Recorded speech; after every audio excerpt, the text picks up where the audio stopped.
College football nerds here talking Ohio State and Maryland. We want to tell all these pollsters, rank Maryland, you cowards. We're going to get into that here in just a second. I want to remind everybody we are going to walk through the model this week. I don't think Ohio State fans have been around since the model got launched last week, and you can go play around with it yourself and run your own simulations, the same model that we've had for years on this show. We've opened it up to everybody. It gained a good bit of street cred last week after being mocked, thinking that Kentucky would blow out Florida and the Georgia-Auburn game would be one score. Everybody laughed at us, but here we are. And if you want to check it out for yourself, it's free, collegefootballnerds.com. We're also going to talk about some relative performance statistics throughout, something that you may not find as easily elsewhere as you can find it on our website. All right, Josh, Ohio State, Maryland. This, if you looked at the beginning of the year, people might not have said this was too much of a game. We actually talked about this in our Ohio State preview, saying this is a game that's somewhat challenging and deserves a little more credit than maybe people are giving it. Rutgers this year might be one of those as well. Josh, before we get into too much detail, let's talk a little bit about why maybe people need to respect this Maryland team and this opponent that Ohio State's facing. Yeah, I mean, the obvious answer here is they beat Indiana really worse than Ohio State did, and they were on them at the jump. It's a dangerous offense with a good quarterback and a system that's been running for a long time. They have really good talent at the skill positions. It's an offensive line that I think is playing so far at a higher level than they have in recent years, at least from a consistency basis. There's always odds and ends there, but I haven't necessarily felt like that they've been a cohesive team overall in recent years, and it's a defense that's playing at a higher level than was expected. When you put that together, it's a dangerous team. And for Ohio State, you've got a couple things going on where the defense is clamping down, but the offense is, as much as they're playing in some ways well from a consistency basis, really scoring a lot of points. They're certainly not getting explosive plays. And so when you play a team like Maryland, who does have the ability to put points in bunches, has the ability to get explosives, it starts to get pretty dangerous, because if you have plays where you have, gaps in the secondary, you can end up giving 20, 30 points up easily. If you have a bad day offensively against a team that has that kind of firepower, all of a sudden you can end up in a pretty dangerous situation pretty fast. So I think that Vegas has got this number 19.5, and we don't generally do our predictions this early in the video. I'm not looking to do mine now, but I want to talk through this number a little bit and kind of where Vegas might be a little bit different than the overall public on this game, because I think that people are coming around to Maryland. They got that clean record. But if you look maybe under the hood a little bit, there's some stuff going on that I think our numbers can help out a little bit. And it's not necessarily a plug. It's just that it's easier because these are things that we've always talked about, and now they're kind of easily accessible. Ohio State's got really good overall rankings in their defensive numbers. Scoring, total yards, yards per attempt. Like a lot of these numbers, they're top 5, top 10 in the country, and we haven't seen that in the past. And on its face, maybe someone south of the Mason-Dixon line that's a fan of an SEC team here or there might want to discredit those numbers, as SEC fans are known to do, and say, Ohio State, you haven't played an offense worth a crap yet. Of course you're going to have good numbers. But we've got a little bit of an adjustment for that, and I'm going to kick it over to you to maybe showcase why that might not matter, and we're seeing something from Ohio State that we haven't seen in years. Yeah, so we have this relative performance statistic, and the concept is pretty simple. If your opponent is averaging 4 yards a carry and you got 5 yards a carry against them, you were plus 25% in relative performance. You expected whatever they've been allowing by 25%. And so we look at your entire schedule, we look at a variety of statistics, and we look at what they've been giving up to their other opponents, and then what you were able to do against them offensively and defensively, and then we generate a relative performance statistic for each one of those statistics. So if you want to think about it, rather than seeing an absolute stats like 9 yards per play, 4 yards per play, what have you, where you don't really know the level of competition and whatnot, what this stat is actually giving you is a completely opponent-adjusted number to just say you were 25% better than everyone else that's played the teams on your schedule, or you were 15% worse than everyone that's played the teams on your schedule. And we do that schedule to schedule, so every schedule is adjusted independently. In that regard, I think people would say that Ohio State has played a somewhat weak slate offensively, such that on the defensive side of the ball, they're top 10 statistics, number 2 in points per game, number 7 in total yards per game, third in passing yards per game, and 8th in rushing yards per game. It's just a function of opponent offenses, but that's really not fair. So when we do that statistic, if you look at the other teams that your opponents have played to date, teams like Notre Dame, it's generally pretty favorable to Ohio State. It now has them the number 1 defense in the country in terms of passing yards per game allowed.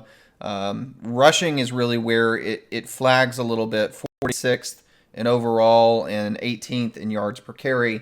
Teams are running more than they're throwing on Ohio State, and I think that's telling. This is a top 10 pass defense. No matter how you skew it, even adjusting for opponents, it ends up being pretty neutral. It is a top 20 run defense. In truth, I think yard per carry is really the more important number here. And that's really, really good. It's not necessarily a dominant run defense on paper. Now, it's all a little screwy at this point in the year. And again, you can say teams have played garbage schedules otherwise. The whole point is we're adjusting for that. But I would also say sometimes when you're playing weak schedules, it's actually kind of hard to look good from a run defense perspective. Because if a team can't get 3 yards per carry on anyone, you hold them to 2.9 and you had a great game, but it doesn't necessarily look great in this statistic. So it sort of bears out actually better as you play better competition more often than not. The place where I'll turn it around a little bit, I think is interesting, is when you talk about these statistics for Maryland, because as I said, and I think where the public's at, there's sort of a general belief that Maryland's been winning their games by large margins. And so offensively and defensively, if you look at the scores, you look at the yardage, they're a good team. Points per game, they're 10th in the country. Points per game allowed, they're 18th in the country. Generally top 25 in most offensive metrics. Overall, defensively, they look fairly average. They're 44th in passing yards per attempt, 31st in rushing yards per carry. Those aren't elite numbers, but they're solid. The problem is that a lot of this breaks down when you start looking at it for schedule. So in our relative performance statistics, which is, again, talking about how they did relative to everybody else did against their competition, they're much more average. So, in fact, on the defensive side of the ball, they're actually kind of straight bad. It has them 62nd in the country at passing yards per attempt. They've given up 6.8 yards per attempt. But what our model is flagging is that 6.8 yards per attempt is almost exactly what their opponents have averaged on the year outside of the Maryland game. And again, when we generate the statistic, we take your game out of it. So it's only looking at the other games played. And in terms of rushing yards per attempt, it's kind of interesting that they're giving up 3.3 yards per carry, which sounds great. But their opponents actually average less than 3.3 yards per carry. So, across the board, we're in the 60s and 90s in a lot of defensive statistics. And I'll say even on the offensive side of the ball, 38.8 points per game sounds great, but you adjust for how everybody else has done against their schedule, it's only 35% better than opponents have done in terms of scoring. And when you look at passing and rushing yards per attempt, carry, 13% better in the air, 17% better on the ground than what others have done against those same teams. That puts them in the 30s and 40s in most offensive statistics. So as far as our model is concerned, this is an above average Maryland team, not a top 25 team in terms of quality metrics when opponent adjusted. And I think it's kind of fascinating because this is one, again, like you said, where the public I think is pretty high on Maryland, but our model starts to hedge, at least on these stats, towards the 19-point line. Because it has Ohio State rated quite high, and then Maryland, 30, 40 places lower in most categories, if not even more than that. Yeah, and just to give everybody a break a little bit from all the numbers, there's other things to discuss in this game. It's interesting to me that, Ohio State did what they did to Notre Dame. And look, people are going to point to the Duke game that Notre Dame just had and say, see, the offense just isn't very good. Notre Dame's offense is really good. Sam Hartman is probably going to be a top 15 pick in the draft. He's a good quarterback. Their wide receivers are much improved. Estime is a dude. Their running back room in general is really good. I think that 17-14 score was much more a testament to Ohio State's defense as a good than it was Notre Dame's offense as a bad. And I say all that to say you might fall into this trap in saying Maryland's got a really good quarterback and has this dynamic offense, and Ohio State hasn't faced that yet, and this is where they're going to get tested. I think it's possible, but I think it's more likely, Josh, and tell me if you think I'm right here, if Maryland's in this game in the fourth quarter, it's going to be because it's an ugly offensive game similar to the Notre Dame game a week ago, far more than it would have been, far more than it will be a 32-34 kind of game. Yeah, I think I would tend to agree with that. The path to me for Ohio State losing this game is fairly clear, which is the offense struggling. I guess the area where I'll push back is that I think the offensive struggles obviously magnify as the game gets higher scoring. When I was thinking about it, in fact, my inclination really was to say that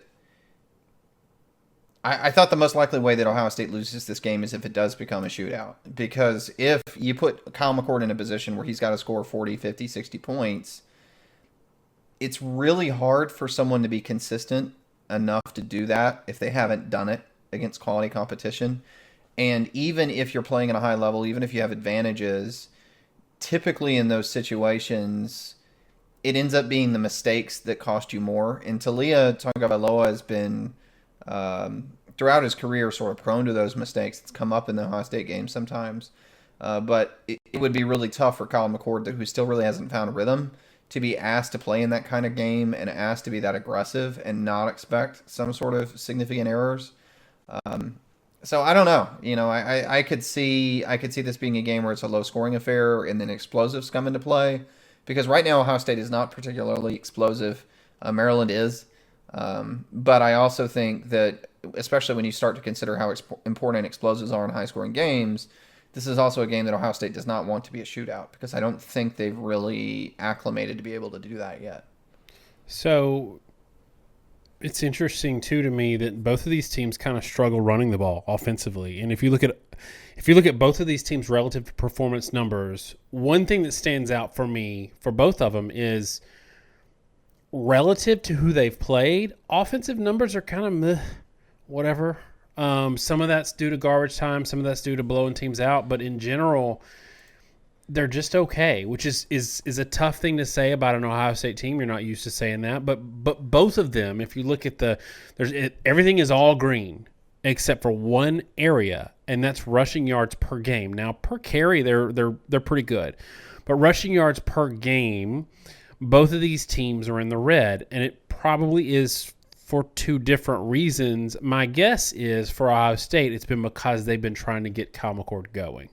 And they already know that they've got a pretty good set of running backs. But in general, are you surprised to see both of these teams relatively just okay in terms of offensive performances relative to their competition? I'm more surprised with Maryland than I am Ohio State. I mean, Ohio State is in a rebuild. Something we talked about extensively in the preseason is we felt like the tackle situation was a major question mark. That was something I circled, having watched their spring game and tried to break it down as best I could. The tackle situation was poor. And in the preview, we mentioned that the transfer left tackle maybe might solidify things. And I think what we've seen is that he's really not a great player, but he's the best they have. That is going to be a limiter on the whole offense. So I'm not shocked from that regard. The interesting thing to me is that, especially with Ohio State breaking in a new quarterback, that they're not more reliant on the run.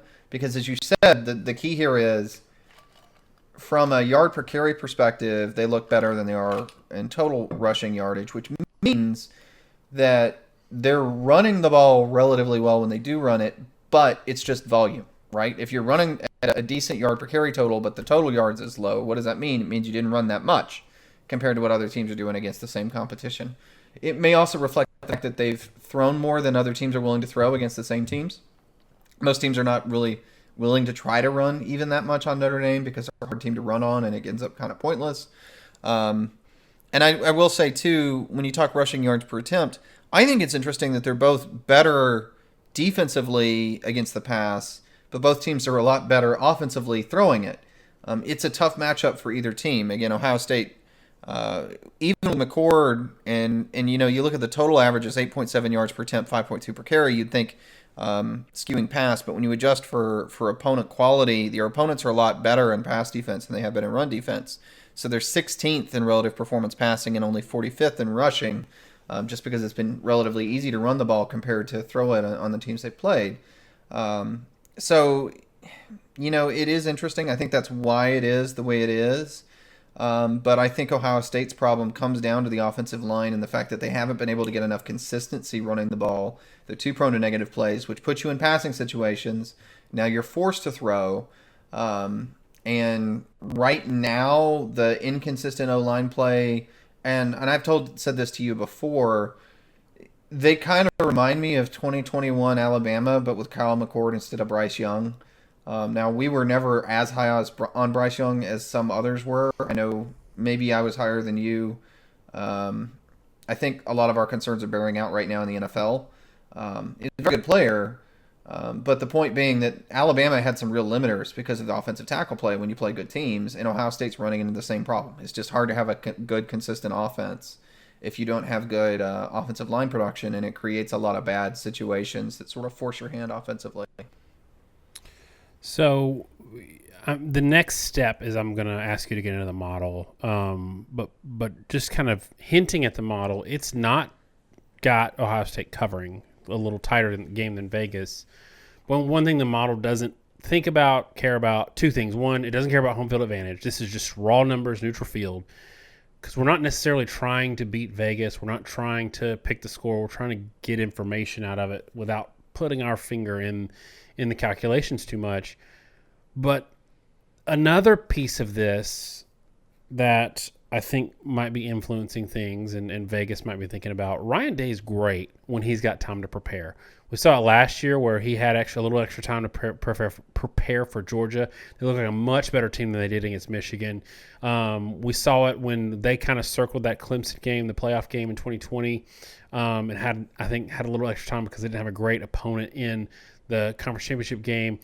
When he puts his focus on a circle game, they come out hard. And Ohio State was off this week, and Maryland was not. So could Vegas be seeing a little bit there? Do you think that's overblown, or is there maybe something to them having, not just them having a week off, but them having a week off and Maryland not? I think Vegas sees something there, but for a different reason, personally. I've long said with Mike Loxley's offense at Maryland, it either works or it doesn't. It's an RPO-heavy offense. It's designed to try to force you into making commitments one way or the other. They read it, they throw over it. Indiana and some last week and a lot of other teams sometimes just don't handle it well at all. Indiana had some major bust in the secondary that led to a lot of big explosive plays. And there's something to be said about executing that as a high level, but when it's a bust to the extent that it was in Indiana, that's more about the opposing defense not handling the scheme well than it is the offense. That's just what it is. I mean, if a guy's running free in the secondary, that probably is more about the opposing defense than the offense, because it's one thing to get a guy beat and you outrun a safety, but if there's nobody within 20 yards, a completely untalented defense can make sure somebody is chasing everybody on the field. And when that's not happening, it's a problem. And that's been the issue, I think, because the Big Ten doesn't have that many dynamic offenses. It's something that's benefited Ohio State as well at times when they were a big RPO team with Justin Fields. A lot of teams just don't handle it well. I mean, they just don't handle the sort of aggressive modern attack that Maryland presents. The problem is that it's a bit of a one-trick pony. If you can handle the run well enough, dropping players, and if you're athletic enough to move around and do some other things defensively, because some teams really have to bend over backwards just to deal with the speed that Maryland has at receiver, and they don't cover things straight up. They can't afford to put a safety in man coverage. If you can do things like that, where you can actually play some single safety if you want and know that you have a safety in coverage, but you don't think he's going to get just toasted, now Maryland doesn't always have a counterpunch. And when you use RPO offenses, typically the offensive line has been taught to constantly not know if they're running or passing, and it's really hard for them to know how to get off the ball and blow people off the ball in a power running sense. It's been a consistent theme in college football with teams that have gone to that approach. and they're kind of that way to the extreme. And I say all that to say where Maryland has popped people like Ohio State and Michigan in particular at times is when it seems like they really weren't prepared for that sort of scheme. Ohio State being off this week is almost like teams that are off the week before they play the triple option. It is such a particular scheme. The reads are so particular. It lets Ohio State build a more, made-to-order defensive scheme for what Maryland runs. And it means that Maryland is likely to run into more difficulty than they were expecting, a lot fewer busted coverages. Ohio State is going to be able to play them straight up. And you have to be pretty disappointed, given that they're already a very good defense, if they do allow people free. And this is where I will transition quickly into the model so I can finish off my rant and let you comment a little bit, because I've talked a lot this episode. The model is interesting. So it's 32.4 Ohio State, 24.2 Maryland. And again, you can go to collegefootballnerds.com. You can run this model yourself. It does not use prior year data. It does not use recruiting data. It's just on-field data this year. We do that intentionally because the goal of the model isn't so much to predict the score. Though I will say, week one that we ran it this year, we did every score in the country. Room 44 Bets, shout out to him. He pulled all the model projections for the live games, and we were 62% against the spread, which... Guys, if you project every game in the country and you go 62% against the spread, that's really hard. That's really, really hard, and you make a lot of money doing that. We won't sustain that level, but I still thought that was worth noting. The point of it is really to see keys, right? The model will see trends on teams, and I think this year more than any other, teams are not living up to preseason expectations or exceeding them, and that's what it's good at telling you. And here, what interesting is, one, Ohio State does have the edge everywhere, but I think what's most interesting is that they have larger edges on offense than they do defense, and that's not shocking, but it's like 25% advantages on the offensive side of the ball, 23% passing and 29% rushing, and then defensively they still got an edge. It gives them an 8% edge in rushing defense and a 19% edge in pass defense. And I think that may be something that surprises people. They still have a 20% edge, even more so passing than running. And even though the score is only 8 points off, the total yards per play is pretty different. I mean, Ohio State's expected to get 6.8 yards per play. That's a very high number. 4.99 for Maryland is not particularly high. That sort of suggests 24 points in a workmanlike effort, whereas Ohio State probably should score more than 32. I think the model's a little skeptical of Ohio State's ability to score consistently and not have stalled drives right now. But in particular, look at like yards per attempt. 8.6 for Ohio State, only 6.1 for Maryland. That's a good passing attack for Ohio State. And 6.1 yards per attempt is anything below 7.5 is ineffective. Anything below 6.5 is usually kind of broken. That's just not working. And so neither running or passing is expected to truly be functional. This is mainly a projection based on a couple explosives leading to points, not an offense that drives the field for Maryland, and an offense that's going to be pretty effective for Ohio State. And I'll be honest, I don't hate the model here. I think it's maybe a little conservative. I actually think the number for Ohio State is about right. Where it's a little off is probably with Maryland. I'm going to go ahead and pick here and go Ohio State 32, go with the model, and then Maryland 20. Last year Maryland put up 30. It was a 43-30 kind of game. Same kind of margin we're predicting here. They had 17 points in the fourth quarter, and that was an interesting game. It wasn't as close maybe as the score sort of indicated, but Taulia had some success in that game, and I don't think that they're going to completely shut down Maryland, and I think Maryland's a good football team. Somebody commented, because I was asking about why Tennessee is ranked ahead of Texas A&M, and they're like, do Maryland. And I'm like, I had Maryland in my top 25 last week. I think Maryland's a good football team. I think that, the meme for the Big Ten has been Rutgers and Maryland for so long, and both of those teams are improved this year. I think that, people have always, for good reason, clowned on these two teams, and maybe more to the Rutgers side of things.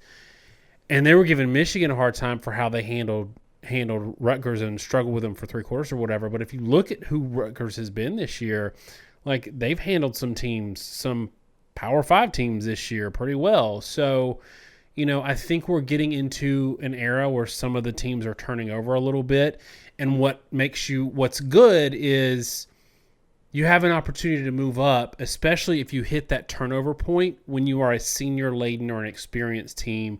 And Maryland's a pretty experienced team. I just think in this Ryan Day era, the defense has been the thing that's been deficient. And what we talked about this summer and what I still maintain is you can take a pretty big step back offensively. But if you have a good defense, which they haven't really had, and not a liability defense, then you can be a top 5 team. And that's who Ohio State is right now.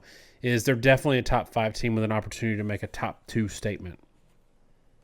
I think you bring up a good point, because we have sort of drawn this distinction for years between the legacy Big Ten and the new members, because we've often made the point that when you play 9 conference games and 2 of them are Rutgers and Maryland, you're only really playing 7 Big Ten teams from a traditional sense, and then you got 2 like baked in Big East teams, right? That's not really true anymore, and I think we need to adjust that thought process a little bit, and that draws a distinction. There's a bunch of Iowa fans on Twitter that would always want to argue this point, that access is going to cause teams to get better. I don't think it's access, it's money. The Big Ten has a lot of money in their TV contracts, and you're starting to see it finally pay off for Rutgers and Maryland. They've been able to hire good coaches, they've been able to build better facilities, and all that stuff, especially with NIL coming into play, that's allowed them to build more competent programs now under Loxley and Chiano. And you're seeing the results of that, I think, in this Ohio State-Maryland game, where this is a legitimately difficult game, where often this was more of a kind of a high-level G5 kind of deal. That's just not true anymore, and we've got to change our narratives. And I will say for that piece, I feel like we've had so much negativity on Twitter and comments, and we've been responding to that. And I'm going to make an effort to try to be more responsive to the positive comments. So when you comment down below, if you're adding to the discussion, I'm going to try to focus on you and ignore the negatives. And I think Daniel has the same perspective right now.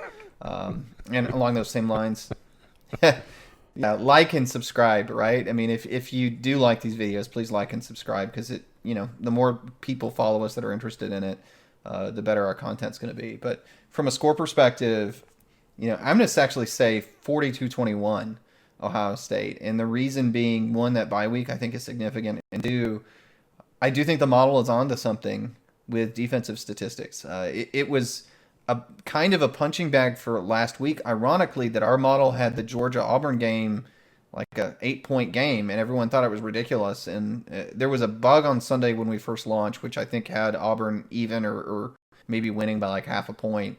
And that was a data error. We just launched the model. We caught it pretty within 24 hours with our data entry. First time we'd ever run it. And since then, we've been up and running, and it's all working correctly, but it still had it as a very close game. And what was funny is it flagged that Auburn's running game might do really well, because it thought relative performance that Georgia's run defense wasn't very good when you took into account who they played.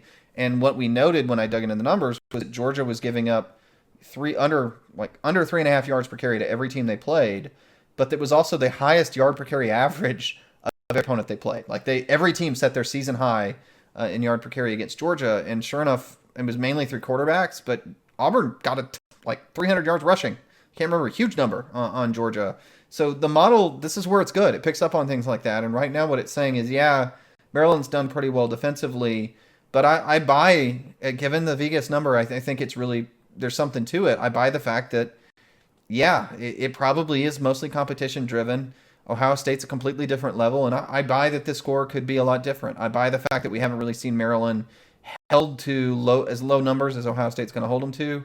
And I buy the fact that Maryland defensively is probably going to fight a different animal. And if Ohio State can move the ball that well, I think they can score a lot of points. So I actually think this is the game where Ohio State comes out and makes a statement. I've been someone kind of doubting them to this point this year. The only thing that's going to come into play is if that offensive line does struggle too much. That's going to cause everything to blow up. But I just don't think Maryland has the horses at the line of scrimmage to be able to do that. Really on either side of the ball to be able to control things or hold it in check. And they really have to get wins at the line of scrimmage, because Maryland likes to play athletic football. And the buzzsaw that they sometimes run into with Ohio State is more athletic than them. And I think I think that's why this game ends up being a blowout. And if you want my feet to the fire, I would say it ends up being a blowout in part because Maryland is going to have to press more than they want, and Taulia, I think his bad habits with interceptions and negative plays is going to come into effect once they start having to force the football. All right, that's it for us on Ohio State and Maryland. Give us your score prediction in the comments. Josh is promising to be nice to y'all. I made no such promise, so all the mean comments that get replied to, that'll probably be me. All right, thanks so much, y'all. Have a great week. God bless. collegefootballnerds.com. Check it out.